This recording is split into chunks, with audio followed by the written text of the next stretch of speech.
নমস্কার বন্ধুরা, আমি আজকে এমন একটা কোম্পানির সম্বন্ধে কথা বলবো যা কিন্তু ডিফেন্স সেক্টরের মধ্যে 6 নম্বর পজিশনে আছে। এটি স্পেশালি কাজ করে missile defence, air defence.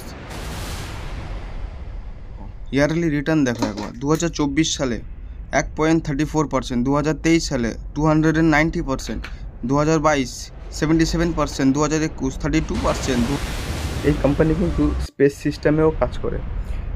Space সিস্টেমে যে টেকনোলজি রয়েছে, যে তোমার সার্ভার সিকিউরিটি, সেগুলোও কিন্তু এই কোম্পানি কাজ করে। অর্থাৎ এই কোম্পানি কিন্তু defence sector, space system, technology সব দিক থেকে এই কোম্পানি কাজ করে।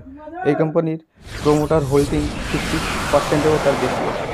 প্রোমোটার হোল্ডিং কথার অর্থ হচ্ছে কোম্পানির যে ফাউন্ডার্স, যারা কোম্পানি ম্যানেজমেন্ট করছে, তারা কিন্তু নিজেরাই 50% শেয়ার নিজেরাই রেখেছে কোম্পানির।